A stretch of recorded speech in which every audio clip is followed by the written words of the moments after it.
केंद्रीय सूचना प्रसारण और खेल युवा कल्याण मंत्री अनुराग ठाकुर कल बीजापुर पहुंच के भाजपा प्रत्याशी महेश गागड़ा के नामांकन भरे के रैली में शामिल हुई। ए बेरा में जनसभा ला संबोधित करत केंद्रीय मंत्री कहन की पाछू करीब 1 से 2 महीना में प्रधानमंत्री नरेंद्र मोदी छत्तीसगढ़ में करीब 50,000 करोड़ रुपए के विकास कार्य स्वीकृत कर चुके हैं, ओकर शिलान्यास से लोकार्पण कर चुके हैं। जबकि कांग्रेस के 5 साल के कार्यकाल में यहाँ खाली घोटाला और भ्रष्टाचार के ही बोलबाला रही से उनका आरोप रही से कि यहाँ शराब घोटाला, खनिज घोटाला, पीएससी घोटाला और दूसर किस्म के भी घोटाला लगातार सरकार के नाम में है, जेकर से प्रदेश के जनता ला नुकसान उठाना पड़त है। उनकर कहना रही कि आदिवासी मन के हित के रक्षा करे के कारण ही केंद्र सरकार पाछू करीब 6 महीना ले जगदलपुर बस्तर क्षेत्र में गोंडी और हल्बी में आकाशवाणी के समाचार प्रसारित करना शुरू करे है। संगे संग 5 FM रेडियो स्टेशन भी स्थापित करे है। कुछ अलग अलग जाति के सूचक समुदाय ला केवल मात्रा में त्रुटि के कारण अनुसूचित जनजातीय वर्ग के लाभ से वंचित होना पड़त रही से ओला भी ध्यान में रख के केंद्र सरकार कतकोन जाति ला भी जनजातीय समूह में शामिल करे है।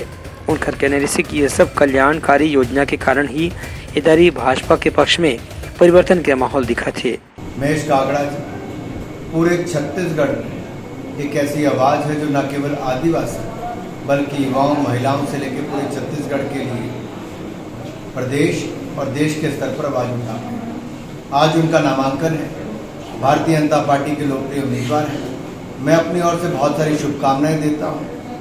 स्थानीय बीजापुर क्षेत्र के युवाओं ने और लोगों ने देखा है कि कैसे 5 वर्षों में उनकी अनदेखी कांग्रेस के प्रतिनिधि के द्वारा हुई। यहाँ तक कि डिस्ट्रिक्ट मिनरल फंड जो उनके विकास के लिए बना था वो भ्रष्टाचार में खाया गया। जो यहाँ पे विकास था उसको ग्रहण लग गया।